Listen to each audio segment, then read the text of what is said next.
Russia has a new demand. All foreign buyers must pay in ruble for Russian gas. This will be enforced from the 1st of April.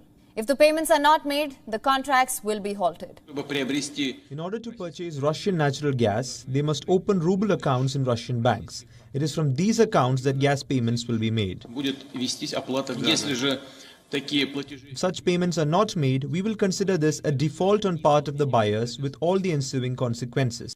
First, we have the Chinese going to Saudi Arabia to accept the yuan as payment instead of the U.S. dollar for petrol. Now we have Russia and Putin doing the same thing, but doing it on their own with the ruble. Can you see yet? Are you looking at it yet? Because once you see, you can't unsee. But the more important question is, are you mad yet? This is rant-worthy.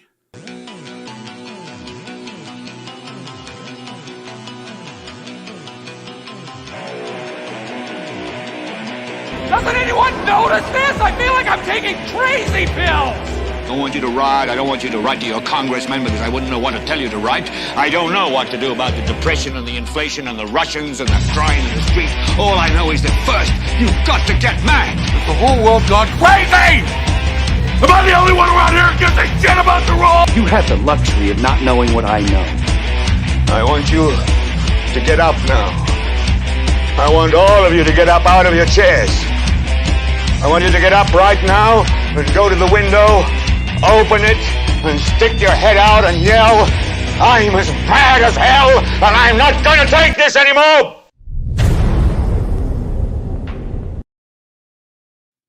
That's right. Get up and yell. Get up and yell. You're as mad as hell, and you're not going to take it anymore. The first step to all of this is just getting pissed off. Really, the first step is seeing, but the next step is getting pissed off. If you're not pissed off, then nothing changes, right?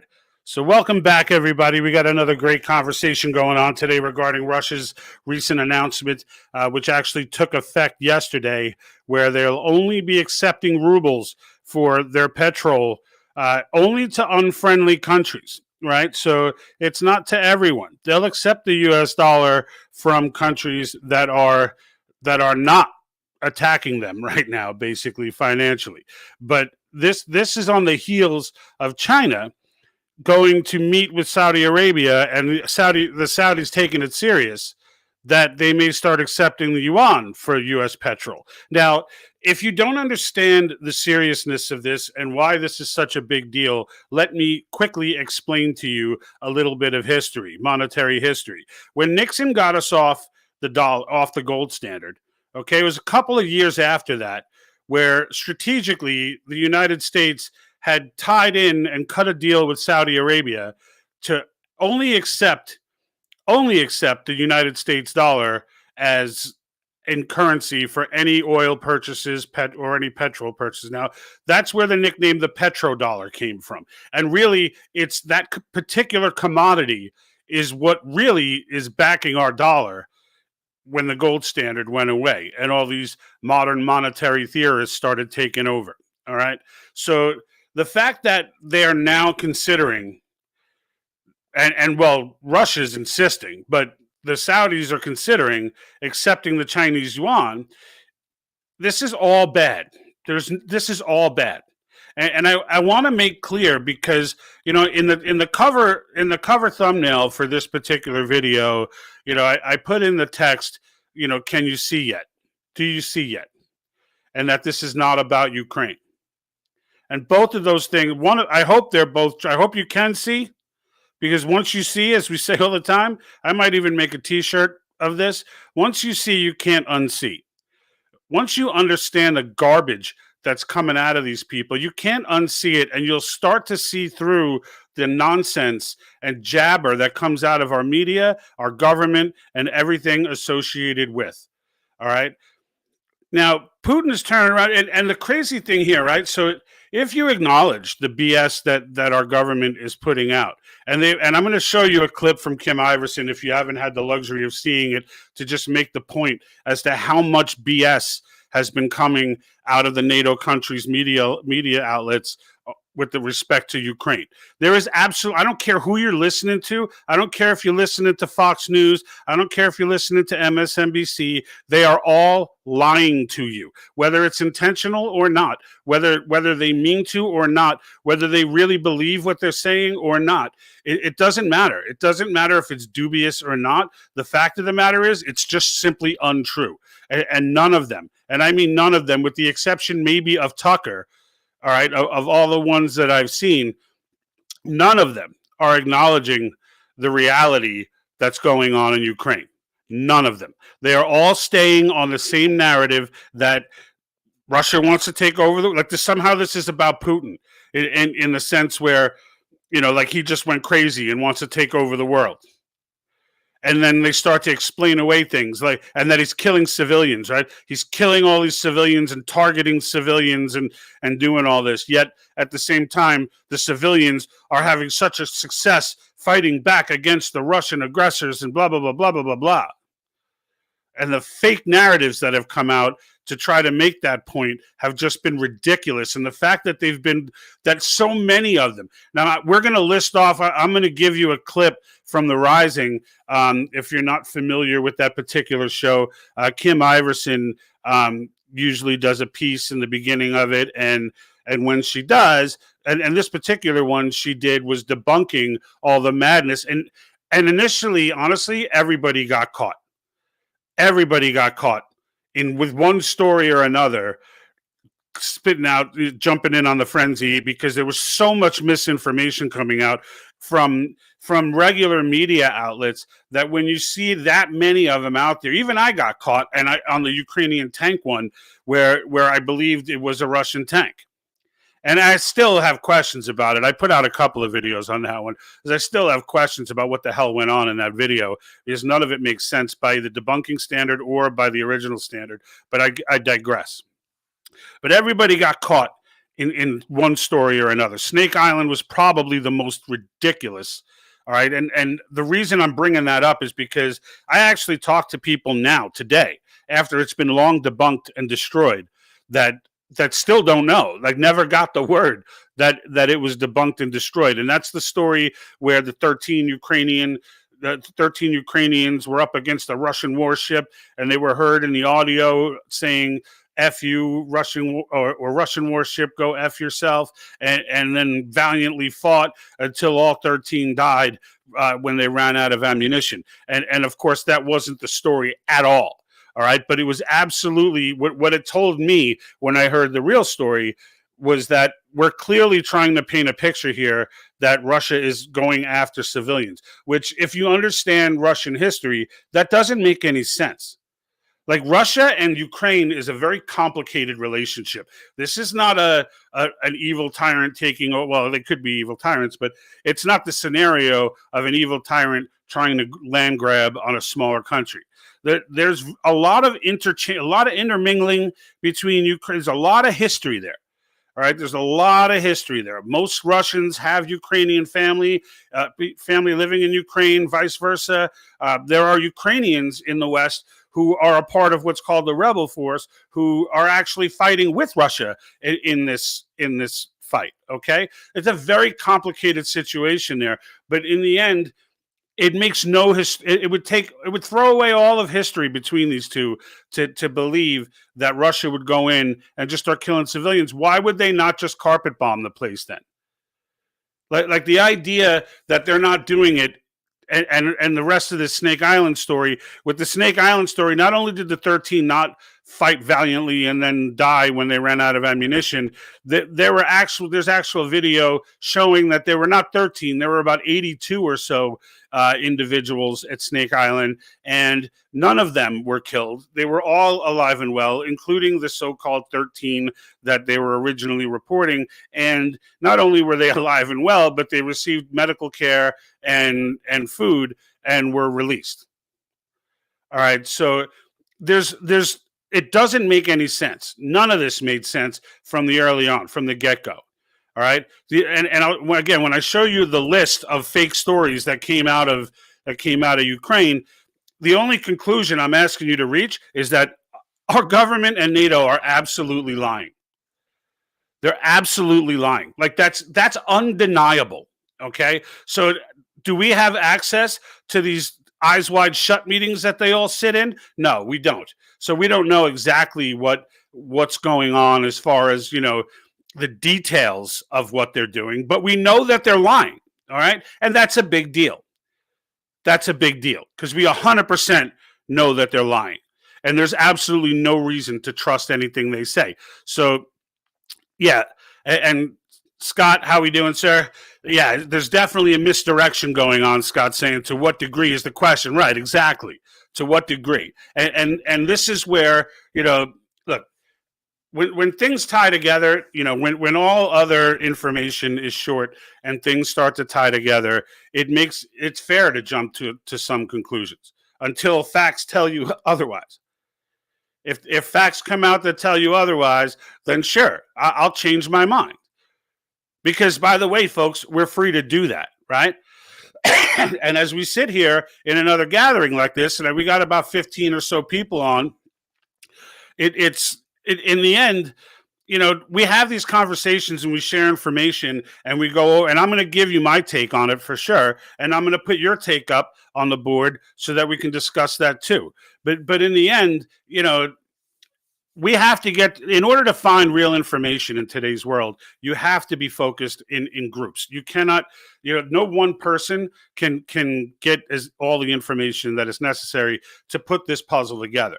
Now, the fact is, with the Great Reset and things of that nature, it's true, right? The Great Reset, I mean, we've done enough of this already. If you haven't seen the previous conversations and videos we've put out, in particular the conversations, we've outlined everything from, how to look up the reality that BlackRock and Vanguard own everything.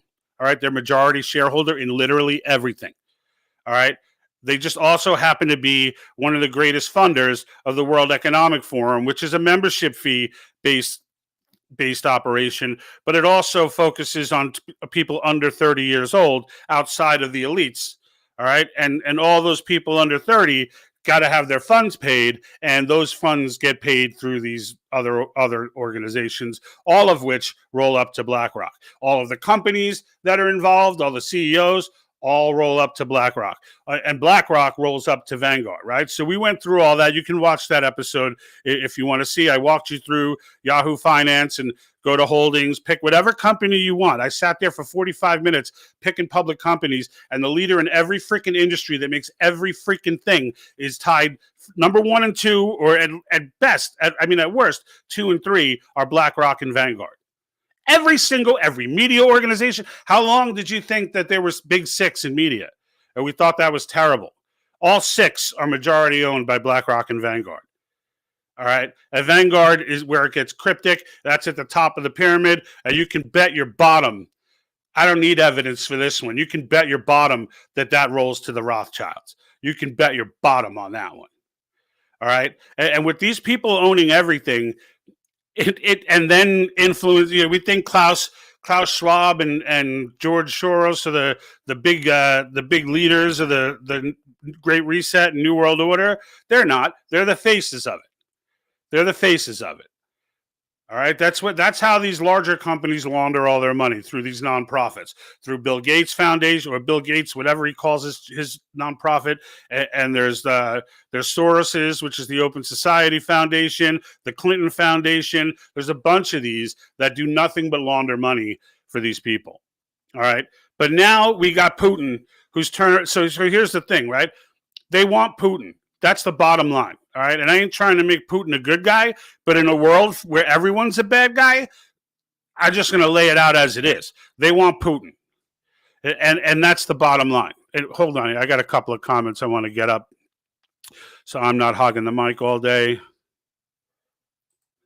All right. So Edward Ted Nelson, I'd love to believe what you're saying, but you're not showing any proof. So, Edward, comment to me. What is it? Which I've said a million things. So, what is it that you're looking for proof on? If you're looking for proof on BlackRock and Vanguard, I've already done that show. But I'll be happy to. I just explained how to do it again. But I don't know what else you're looking for proof for. You're looking for proof that all these lies in the media, let's go ahead and take a look at some of these lies in the media, because I was meaning to show this clip anyway. Here's a small dose. This goes on forever.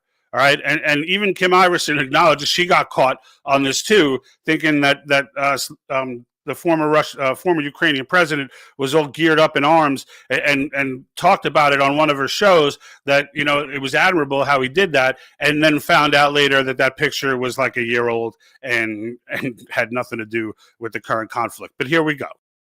Bild, a political news outlet in Germany, shared a video of what looked to be a horrific bombing by the Russians in Kiev during one of their broadcasts. But it turns out the footage was from a 2015 chemical explosion in Tianjin, China.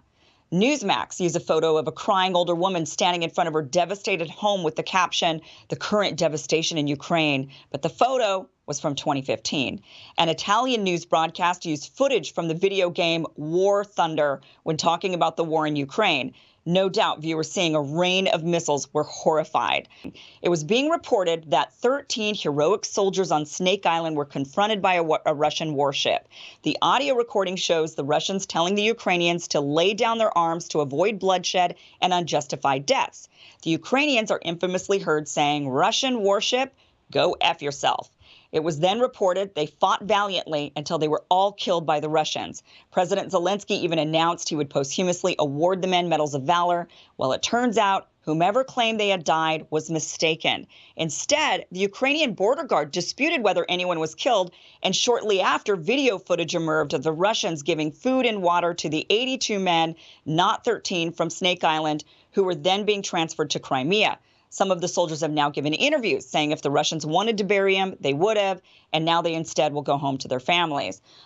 Now, many of you saw the heart-wrenching video of the father saying a very tearful goodbye to his wife and daughter as he goes off to battle. This was being reported as a Ukrainian man sending his family to safety while he fights against the Russians. Well, the man is Ukrainian, sort of, I suppose. He's one of the rebels in the Donetsk People's Republic. He was sending his family to Russia for safety while he stayed behind to fight Ukrainian forces. The original video was posted by the mayor of his town several days before the Russians invaded Ukraine. And of course, I can't leave out the ghost of Kiev.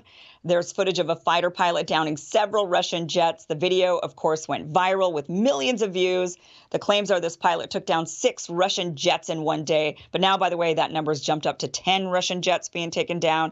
Now, a fighter pilot who takes down 5 planes throughout the course of their entire career is called an ace. So to have 6 in one day or even 10 in one week is incredible. It's actually unbelievable, in fact. And it turns out the footage is from a video game called Digital Combat Simulator. But even with this video being debunked, the former Ukrainian president, Poroshenko, is tweeting that it's real and even shared a masked photo of the pilot. All right. So, and that's just a small sample of what's out there. All right. Small sample. All right.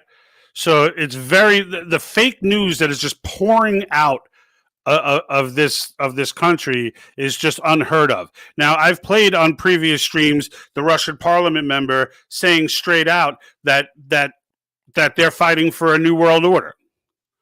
That's what they're fighting for. Okay, and if you need to see that, I'll put it up again. I keep it queued up just for people who don't believe me. All right, but it's out there. This information's out there, and the fact is, once you understand that you're being absolutely lied to, then you can begin to look for the truth. Okay, but you can't even start to look for the truth if you're still sitting there thinking. I mean, Biden says again when he finally admitted on camera that this was about taking Putin out, that this man cannot remain in power. When he finally admitted that, everyone kind of stopped that were traditional and believed all the narrative going on right now, and we're like, oh, what a great, yeah, that's his moment, that's his tear down this wall moment, and like everyone who understood what I believe is really going on, what I see is really going on, what I've demonstrated is really going on. You look at that and say, of course that's what it's about. Because Putin's not down with this new world order. Now, he is, but he's down with a new world order that they plan to create with the China, India, and Russian alliance, which they just announced, by the way, not even a month ago. and nobody paid attention to it. All right, but they absolutely, and I put out, I don't know how many pages it would come to if it were written in a document, but it's a grip. It's a grip. I mean, it was a long speech, and outlined all of the nonsense and then combined it with all the reality that they see and their perspective. And it's not a coincidence that China has now, they're blowing off the US dollar. That's what they're doing. They're like, you know what? All right, fine. You guys want to play this game. You want to act all high and mighty with your money. You want to play these games and try and strangle me. I'm going to learn how to, I'm not giving in to you, so I'm going to learn how to live without you. And the rest of the world, considering the fact that we are still to this day operating on modern monetary theory, so, and we explained all that as well, so I can't re-explain every single show that we've done, but they're all listed on our YouTube channel under the Great Reset. They're all listed on Facebook. All right, so you can go and check out any one of them and get in the conversation there. All right, but this modern monetary theory, where we can just keep printing money now that it's off the gold standard, this, you wonder your whole life, well, how do they keep spending like this? Why does nobody but the people care about this ridiculously growing debt? Like to the point where it's at 30 trillion and they're still passing $1.2 trillion infrastructure bills as if they have money after they've already, they passed that after they exceeded, that's 100% deficit spending is that 1.2 trillion. And you wonder why they do this. Don't they care? No, they don't care. Because they absolutely operate under, and Reagan operated this way too. So I'm not going to act like this is a Democrat thing. Dick Cheney was quoted many a day talking about deficit spending doesn't matter. All right, so this is not new. But the fact of the matter is it is all dependent on the United States having the world's reserve currency, which is exactly the strategy that China and Russia are now using. And is now being entertained by the Saudis, which is a big deal. All right. Israel abstained when asked if they denounced Russia and their actions in Ukraine. They weren't alone. There were a lot of U.S. allies who abstained. I don't make this stuff up. The UN, that's broadcast on the UN. Okay. What do we got here? We got here, I don't believe everything the government says, and I never have, but you're talking about stuff that you have not shown any proof. So that's the second one like that. So again, if you have more stuff, I just showed you the proof of the false narrative that's coming out of there. Okay, that they're killing civilians and this and that. So what if you can't believe if they perpetrated stories like that, like Snake Island, and broadcast it everywhere to the point that people, and then when it got debunked, nobody talked about it. So if that happens, why on earth would you believe another story that comes out of them, right? So I don't know how many examples you need, but I think we debunked the narrative coming out as BS. So what else? What else, right? So Shelley Castellano. So BRICS, Brazil, Russia, India, China, and South Africa, they will form the basis of a new emerging world order, right? So here's the thing, right? So you've got the Klaus Schwab group, right, and the Soroses and BlackRock and the Rothschilds and whatever other creepy world leaders, Prince Charles, and the rest of these guys who are in on their so-called Great Reset, and then you've got this alliance of countries who are like, no, we ain't doing this. And you're right. Brazil I wasn't aware of, but Russia, India, and China are the three that are really big. All right, those are the three that are really big, and because those three are not buying in, it makes the United States absolutely essential for the creepy new world order to happen. Okay. Now in China, they did call it a new world order too. So what Shelley is saying here is absolutely correct. In this statement they put out some 4 weeks ago, that they absolutely called it by name as a new world order, different than the new world order as far as the Great Reset.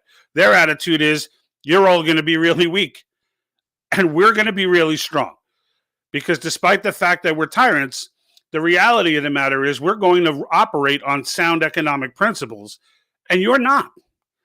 And without sound economic principles, you don't have to be an economist to understand where that goes. So she's absolutely right. So these countries count for almost half the world population, absolutely, and a significant part of the world GDP. Watch these guys and how they're turning into CBDCs. So yeah, and that's 100% correct and a great perspective. All right, because not everybody's buying. When they say New World Order at a Klaus Schwab, they're trying to figure out a way to get countries like China involved. Russia has openly denounced it. Now they're not going to go after China. They just don't have the cojones to go after China. But they will go after Putin because their attitude is, I would think that their attitude is, and this part you can yell at me for not having proof because this is conjecture, but the fact that they're aligning is not speculation. That's 100%. They just they just put out a huge statement on it. So I don't know what more you would need than them telling you. But the reason that they're doing it is because we're doing it. They're doing it because they're done. And they're like, you know what? Go ahead. Let's play. You've been playing this US dollar game is what they're saying for so long, and your dollar is weak. And our dollar is weak. Don't get it twisted. Even whatever value it holds today, this is eggshells, folks. You know, I played those. I played in that monetary theory piece. You know, I played Stephanie. Her last name is escaping me now. I think it's Klemp or whatever. But she's like one of the most connected thinkers in this thought process, and I showed you what they think, right? I mean, everything that they believe in, all right, requires the United States to have the world reserve currency, which was heavily, by the way, tied to oil. It's not a coincidence that you think they're just going to sit there and just let us beat them down economically. They're not little kids. And India's been quietly sitting on the side, but it's China and Russia who keep bringing them in as for when they make those statements about the alliances. Trust me, India's in. All right, India's in. And I can tell you from the amount of countries that abstained from denouncing Russia in the Ukrainian situation, I can tell you with 100% assurance the only reason they would abstain from saying what Russia's doing in Ukraine is wrong is that they don't clearly see a winner here. So they didn't say we support Russia because they don't see Russia winning, but they didn't say we support NATO either because they're not sure if we're going to pull out of this either. And they're very aware of what's going on and how the dynamic is changing and how American hegemony is now in threat. Is now being threatened. And that's 100% true. 100% true. So here's Jack Creations from Twitch. I'm a communist. What are you? Not a communist there, Jackie Chan. No, I'm not a communist, Jack Creations. I will never be a communist. I denounce communism. I've grown up in the greatest nation on earth and with the most opportunity for someone to move upward in life that has ever existed in mankind. And while it's not free from flaws and has been literally an experiment since we've done it, the changes have been made along the way for the most part that have corrected really the only major issue that has come up with the capitalist system is monopolies. And in the States, we've addressed it with antitrust laws. However, BlackRock and Vanguard have obviously figured out a way to move around this because they're just stakeholders. So maybe that's another area to be addressed, but nonetheless, it still creates an environment where the world migrates here. So I'm not alone in my feeling. Now, if you enjoy communism and you like to live in it, knock yourself out, but you ain't doing it here. So if you don't live in the U.S. and you live in it, because I know Twitch, we get a lot of international. So if you're outside the U.S. and you're really digging communism, rock on, do you. I'm not telling Putin he's got to be like the West. I could care less. I'm not even telling China. Let their people revolt if they want a different system. If they're happy, then what's the problem? But implementing that here, no. It's people here will die before they go and fall under. So even though they've quietly done this and they're trying to make it as painless as possible, and this new world order is a real special kind of animal. It's learned from all the oppressive communist and Marxist attempts of the past. It's learned, and it's done. They understand that they need to create the illusion that there's some sort of democracy going on. They need to create that illusion, because if they don't, the United States has always been the thorn in the side. And that's why this slow process that's taken them. I mean, they've been working on this, as we've demonstrated in previous episodes, through Alexander Solzhenitsyn and Yuri Bezmenov and others. This process has been going on for, it's like 70 years now. I mean, almost. It's mid-50s. It started. Hippies were the first generation to come through, as Yuri would say, demoralized. And that's not me saying that. That's a KGB propaganda expert who defected. So, and celebrated this at the time that they were coming up in the late 60s as a great success. And generation after generation, slowly but surely. We had a little break up there in the 80s where Reagan came in with some pushback to it, but in the end, as soon as he was gone, right back in the fold. Soviets fall, China picks it right up. Not even a real gap in between those two. So we know what's been going on. We've seen, again, once you see, you can't unsee kind of thing. Like, I'll be happy. I've been challenged once to provide evidence, and I've done so. And I haven't seen another comment unless Edward Ted Nelson took off before even seeing that video. But the fact is, I did come armed with some information, and I've brought that. I mean, I can't in one show live go in and redo everything we covered in the last 5, 6, 7 like there's an element where you just got to go watch the other material. But and you can do that on YouTube. You can do that on Facebook. Twitch doesn't really store this stuff, and we're also fairly new to Twitch. So from the Twitch angle, it's kind of, you gotta catch some of our recorded stuff as well. But that's where it's at, folks. That's where it's at. And I like Shelley's comment the best so far, because she does highlight the fact that it's real. I mean, it's real, right? And you hear the Ukrainian government officials talk about New World Order. You hear Biden, if you haven't heard him recently, he just went on and clearly stated that there will be a New World Order. In his State of the Union, he talked about needing a reset. Like we showed you the compilation of people with Klaus and Prince Charles and all the rest of these doo-doos all telling you how they figured it all out for you. Right? You've seen their advertising. If you haven't yet, they advertise. They have an advertisement that says, "You will own nothing and be happy." Just wrap your head around that advertisement now. If you own nothing, well, everything still exists. So if you own nothing, then they own everything. Now, they already own a major stake in just about every single company in the world.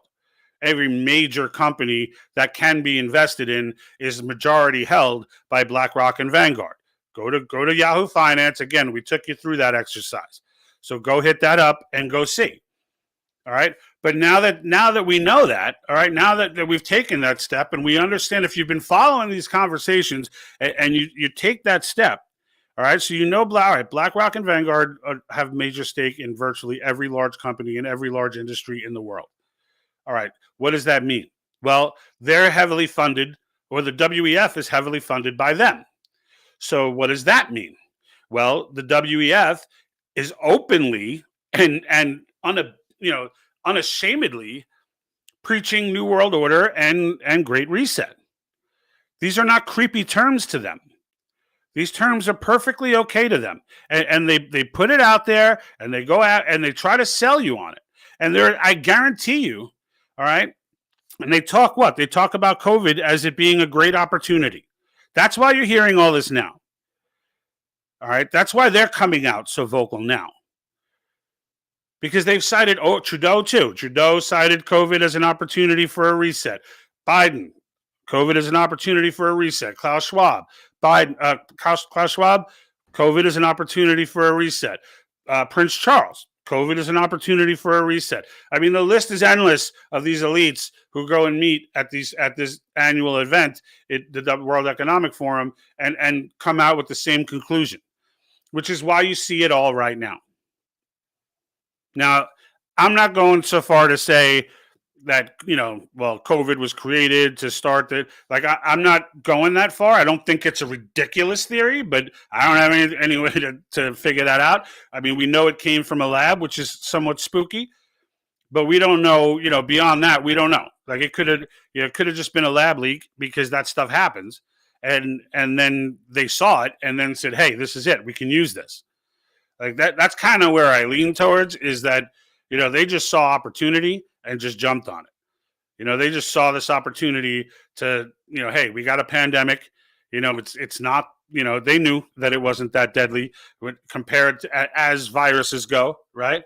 So, I mean, 99.97 survival rate. We're not dealing with, smallpox here. So in the end, all right, they see this and they say, hey, what if we do this? What if we try this? Let's try. We could test out a lot of things right now.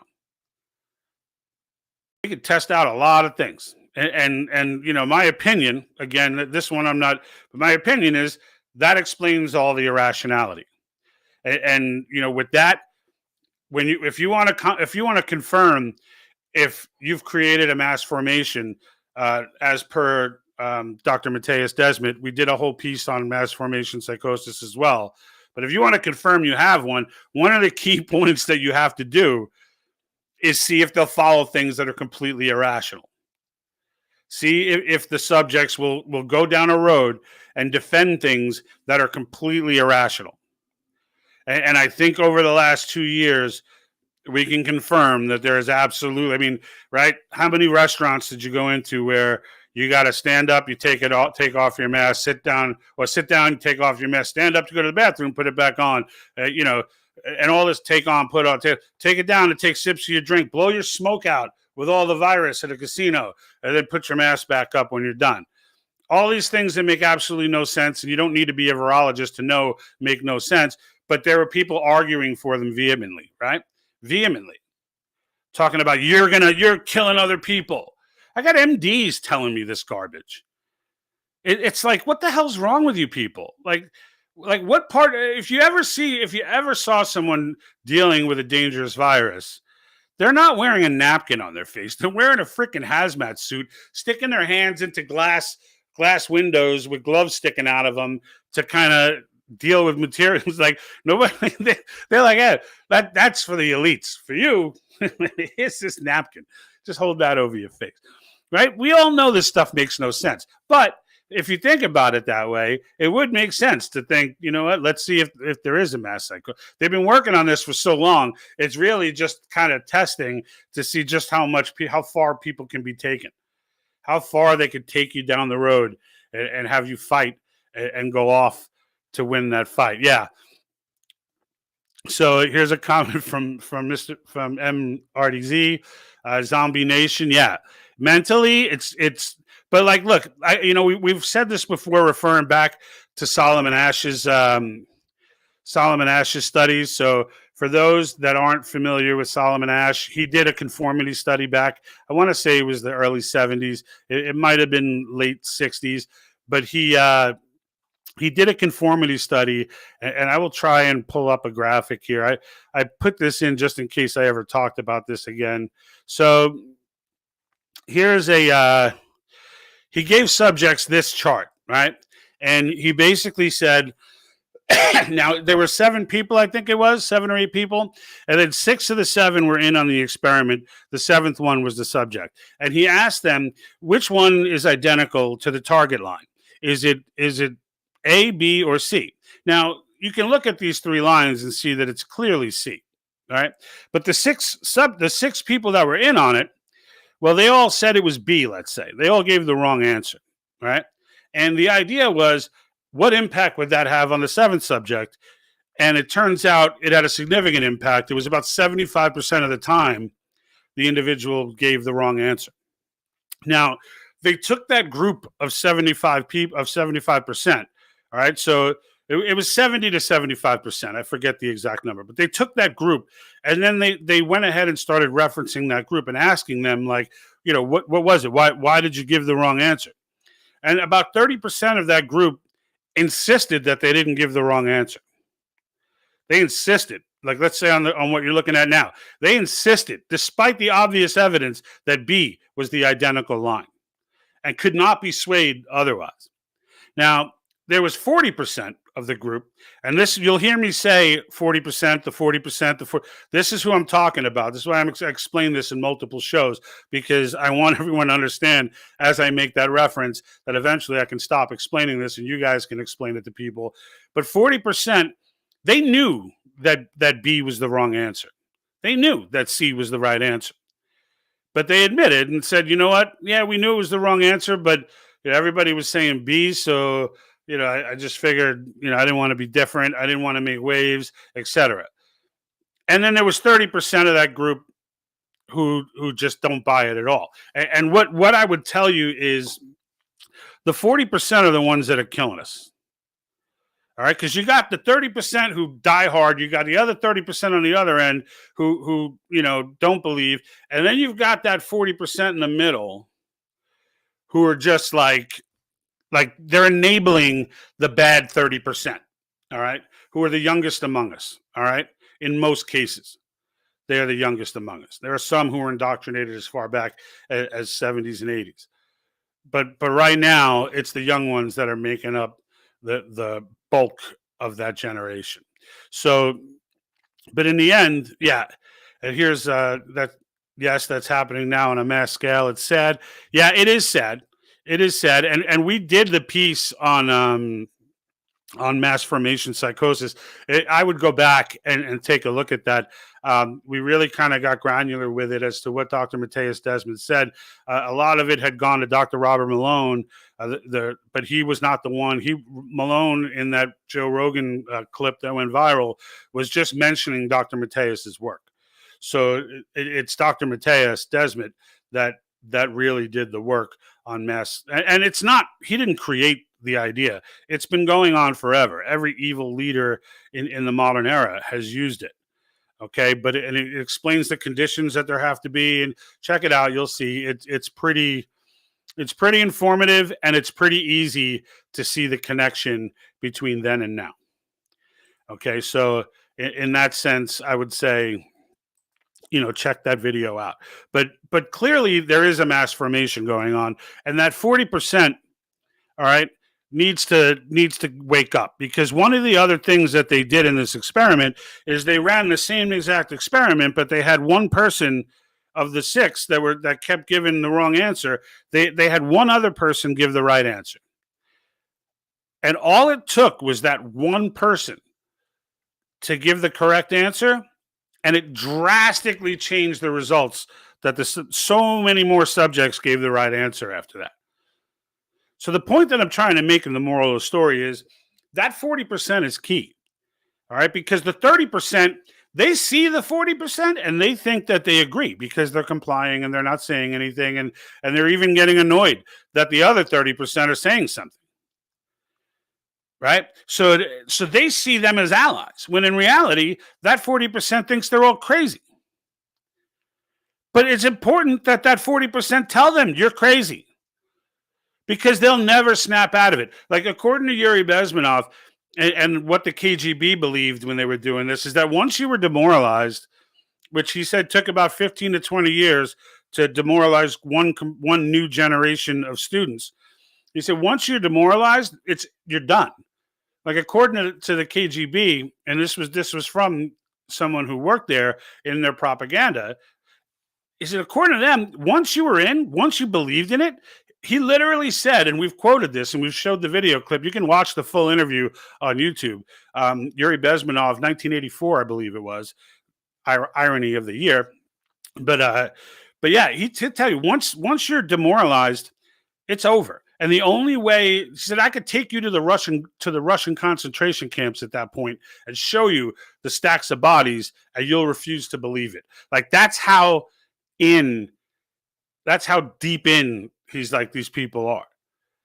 And if you think about it, it makes sense. if everything that you've learned, right, everything that you've learned from kindergarten up until, through college has been crazy and Marxist, but repainted as being normal, right? I showed you guys I'll show you this picture here. So sorry, I got to keep opening these up, but this software doesn't allow. So this poster is in my daughter's classroom. All right, look at this poster. These are like this is like a top. This is a high school sophomore classroom in California, all right? But it's not in LA or San Francisco. It's in a fairly conservative, very young family area of California, all right? And this is in her. She saw it, and because of the way I raise her, she saw it and was like, "What the heck is this?" Immediately knew that it would be a problem, and then she wasn't sure who Fidel Castro was because I hadn't quite gotten to him yet. So she took a picture of it and sent it to me and said, "Who's the guy on the bottom?" She's like, "I know the rest of them." She's like, "I got Mao, Lenin, Marx, and Stalin, but who's the guy with the beard on the bottom?" And I saw that and I was like, "Is this in your classroom?" She goes, "Yeah, I wanted to show it to you." All right.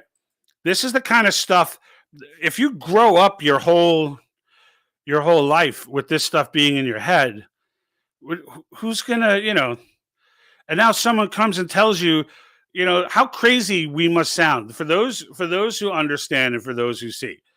How crazy must we sound to them when we tell them, "No, you've been a part of a psyop." Right? Like, just wrap your head around that. Like we're telling someone walks up to you and they're like, everything you know to be true and everything you've learned in this world is false. Your first reaction is going to be like, "Screw you. You're just an idiot." But in reality, and I mentioned this in the last episode, I too, when it came to the Patriot Act, I was that guy. The Patriot Act came out. I was like, "Yeah, we need this. Yeah, we need this." I was in Jersey back then, and I was just like, "Of course we need the Patriot. We need to keep us safe." And there were people then who were telling me, like, "Dude, they pass this Patriot Act, it's never going away." And I'm like, no, it's temporary. It's not. It could be. It's going to expire and XYZ. And I was right. It was temporary, and it was going to expire. But of course, here we are in 2022, and it has never expired. And I was also all in on Iraq. Like, these are all moments where I ate the soup, right? I ate the soup, and I liked it. I ate the soup, and I argued that it was the best soup ever. And I argued that everybody that was trying to talk me out of eating that soup was wrong, and that they just, their palate sucked, and they just didn't know good soup when they ate it. And I was wrong. And part of this is the humility of it. You've got to be able, to stop thinking the way that you're thinking and accept the reality that it could be true. That's the first step you have to do in order to start to see these things and start to understand how creepy, because this is creepier than any Hollywood movie that's ever been out. Like, the fact, I tell you, if you're familiar with Klaus Schwab, this guy is like a Hollywood cast James Bond villain. I mean, he's got the thick German accent. He's got the creepy nature about him. He's super old. Like he's just that. He's that classic character. And but in the end, in order for you to see all this stuff, is the only point that I'm trying to make. You have to be willing to accept that it could be possible that you've been lied to for a very long time, and that the things that we believe are not necessarily all true. Doesn't mean everything that you've been taught never happened, right? Or like, it's not like saying September 11th never happened, right? Like, it's not on that level, all right? But it is on the level of, decisions that get made. Do you support them, or you're against them, and why? And many of them that get made that you may be for or against may be for the wrong reasons, because you may be getting lied to. As I was lied to in my support of the Patriot Act, I was lied to in my support of Iraq, and I'm sure there's a laundry list of some other things that I was lied to. And I had to really go back and kind of reevaluate my own history and really, really go back and kind of look. It says our children have been traumatized. Ruben Rodriguez. Yeah, absolutely. Absolutely. You know, we're teaching kids now, folks. We're sexualizing them in freaking. And I'm going to do a piece on this too. It might be tomorrow, it might be Monday. But we're going to have a conversation about this Disney thing going on right now. Because this organization now, yeah, okay, it's still technically BlackRock and Vanguard. I get it, but at the same time, like it's still creepy as hell. And I don't want to get too deep into it because I want to save it for that conversation. But like right now, we have to understand that there's actively a war on two fronts as far as liberty is concerned. Okay, there's a war on two fronts. And there is an antidote. You know, we've talked about it a million times. We can call a convention of states and at least win one of those fronts. And once we win one of those fronts, when we win the front where, you know, it's just our own government putting us in a vulnerable position to be taken down. Okay, if we get fiscal restraints put on the government through amending the Constitution, right? If you're not aware, the federal government has no say as to anything in the process of coming to these amendments. They have no say. I have other videos that explain the whole process. I'm not going to do that now. But to give you a nutshell, all right, we have the ability to call for a convention of states that would propose amendments to the Constitution. Right now, there are 19 states. The topics are term limits for all federal officials, not just elected officials. So think deep state, think Supreme Court. Right. So if this Duterte gets in who doesn't know what a woman is, right? Well, all right, at least she got in, but she's only going to be there for 8 years. Right. Or some set term like that. The other one is fiscal restraints. And this is the one that we're big on towards the Great Reset piece, because it requires modern monetary theory in order to work. And modern monetary theory requires deficit spending. A balanced budget amendment would negate deficit spending. They would not be able to fund this reset. And without the United States, they already don't have India, China, or Russia. Without the United States, it's done. It's done. It's pretty much the EU at that point. But the EU is almost already there. If you look, you know, when you look at 24-hour surveillance in London, you know, even Australia outside that, even Australia, you just look at what happened to them. I mean, that continent's been talk about being apologetic for giving up your guns, right? Oh my goodness. But the bottom line is, we have a. Nope, I already had that one. I just saw it here. All right, so it says not oil, only gas and rubles, as far as I know. So, yeah, that might be true. I could be wrong there. I heard petrol is the way it was reported overseas, so it could be. But natural gas, they do more natural gas than anything else. But I'm pretty sure it's everything. Look, I could be wrong on that, so I'll open up to that. But the thing is, if that goes, it went through, right? Because Putin just did it. He's not asking anybody. He just did it. So if China's goes through with Saudi Arabia, you think inflation is bad now? Now, I'm not saying that these two will automatically knock the United States off the world reserve currency. That's not necessarily the case. But what it is going to, because they don't like the reality is countries don't like a reserve currency that's run by a dictatorship. They just don't like it. And for obvious reason. The dictator can change the rules at any time. So that's not, but it's not unthinkable, though, that even though they don't like that eventually that will become the case.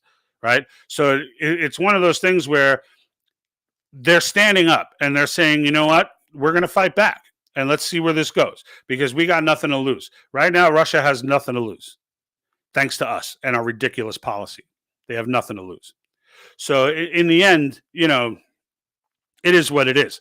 But I just kind of I appreciate everybody's feedback and everyone's engagement. So I was hoping to not stay on longer than an hour unless the engagement was out of control. But but it seems to have slowed down a little bit. So the last time we were on for like an hour and 40 minutes, it was a little crazy. But this time, you know, we might be able to keep it in within the hour. Eric Chastanet, I'm not sure what we're saying here. I'm guessing that's supposed to be Trudeau and Trudeau father. I'm not sure what we're saying with that. But And and it says we've been lied to in Canada. Yeah, you have been. All right, now, all right, I see that came up before, so that's actually now it makes sense. All right, so and look, Trudeau, he's on record saying he's all about the Great Reset. He's on record. If you guys need that clip, I will get it for you and put it in the comments. I have it. I ripped it. I just never clipped it and actually used it. But Trudeau is on record for saying it as well. So, and he says exactly that. He says the coronavirus, this pandemic, is a great opportunity for a reset. The same way that Biden said it, the same way that Prince Charles said it, same way Klaus says it, the same way Soros says it, the same way all of them say it. It's real. It's coming. And they're not asking for your permission. I get these people that are like, oh, well, I do not give my consent. Nobody cares if you give your consent. Nobody asked you if you're giving your consent. People could give two craps. If it goes the way that it's planned to go, it's going to be another. Now, we don't know exactly what the emergency is that they're going to create, okay? But we do know that they like emergencies. They like emergency powers. They love this stuff. And right now, with the IMF looking to make its own coin, China's looking to make its own coin. Their digital IDs that they have that the World Economic Forum speaks of that they want to create that'll be tied to that digital coin. All the creepiness that comes with this stuff is all something that people of the world need to resist, but nowhere in the world more than in the United States, because we have the clearest path, right? So the truck drivers, the convoys were great, right? So they were a great show of what the masses can do. But a convention of states under Article 5 changes the game permanently in the United States. Permanently. All right? That's the kind of historical outcome. When we get this through, and there are 19 states on board now, we're probably at minimum, we're going to get to 23, 24. This year, we've already gotten 4, and it's only 3 months. So we've gotten 4 states on board in 3 months. That's by far faster progress than at any other point, and considering the shortness of time.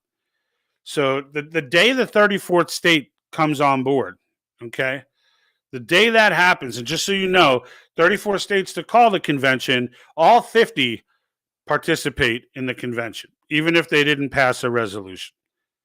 Right. So it's not just, and if that happens and they sit down and we start putting together these constitutional amendments, if the United States government cannot deficit spend, all right, if we cannot do that, other nations will have to be forced to start getting their budgets in balance.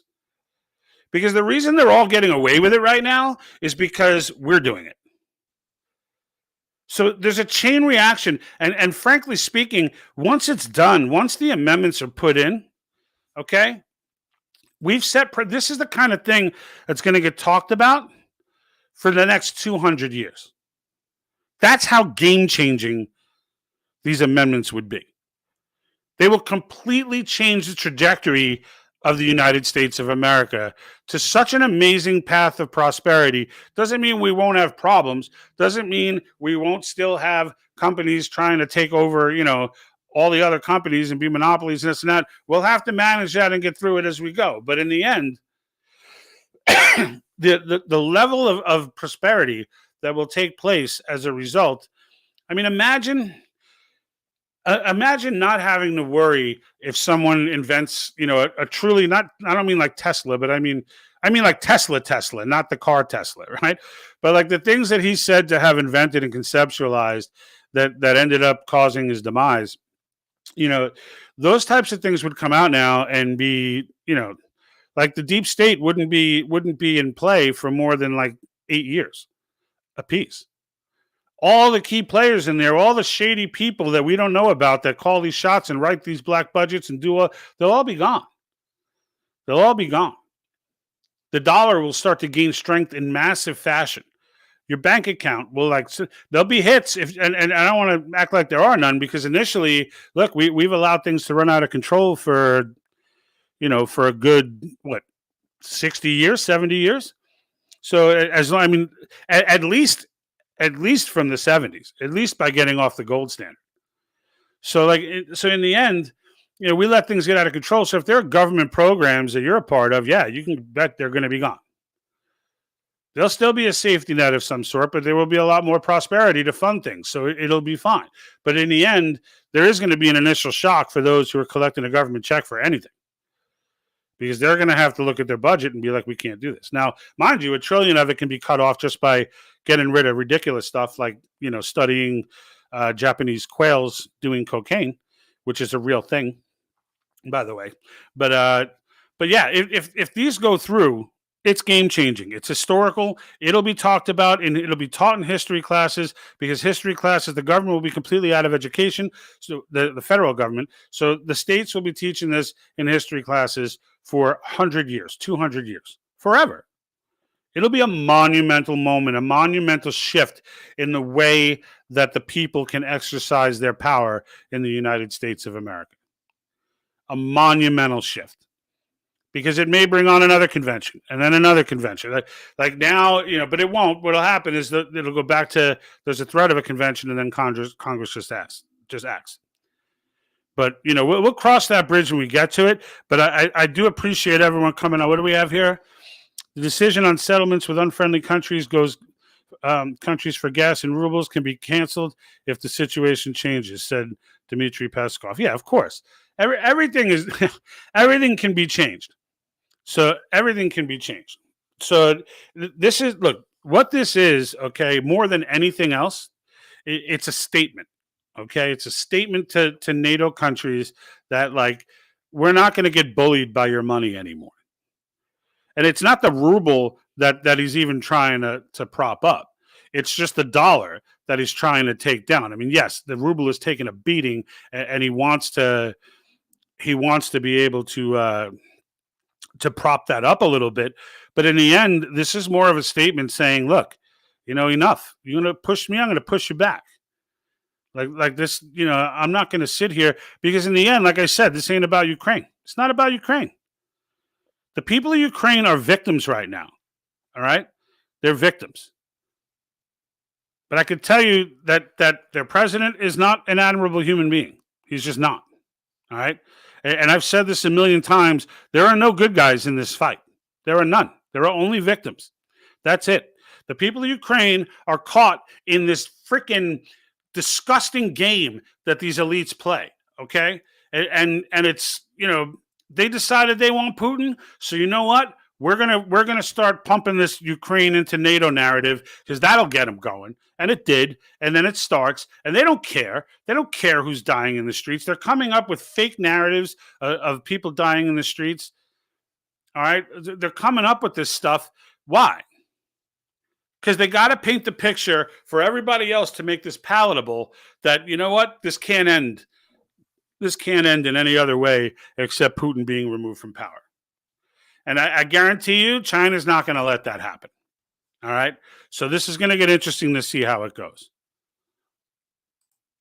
So here's almost all American companies left Russia, even McDonald's. I have to go to Burger King. So, so that sucks, right?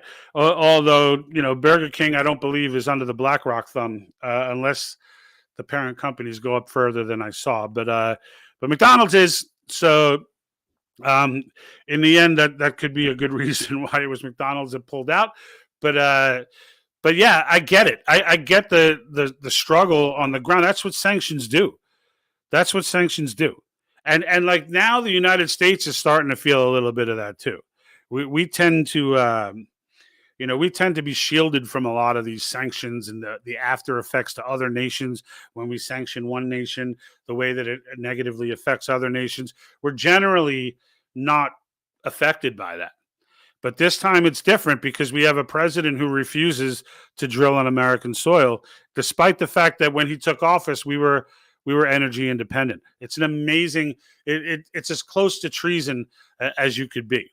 The damage that this man is doing to American society, and unnecessary damage. If they turn around tomorrow and put it in writing and put it in their constitution and get it set that Ukraine is not going to be a part of NATO, that's the whole crux of this entire thing.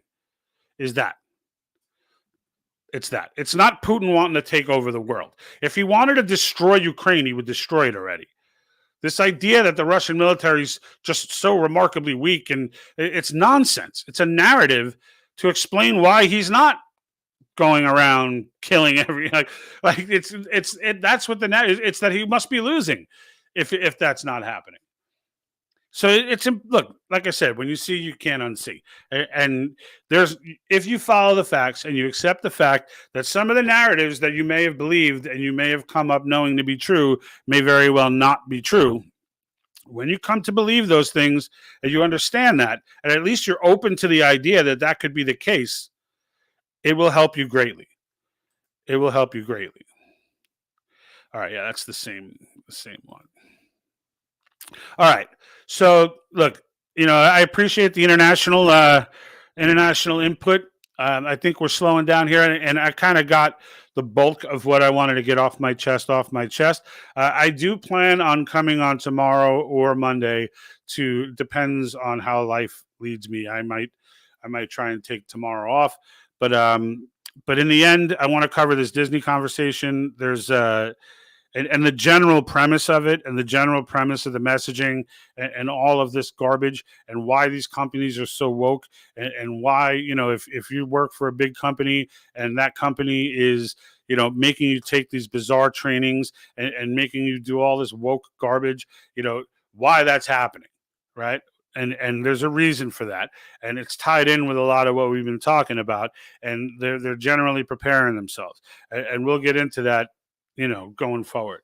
But until then, I just want to say thanks for jumping on, and we will have that coming up. So please make sure you subscribe or follow so that you get alerts for these.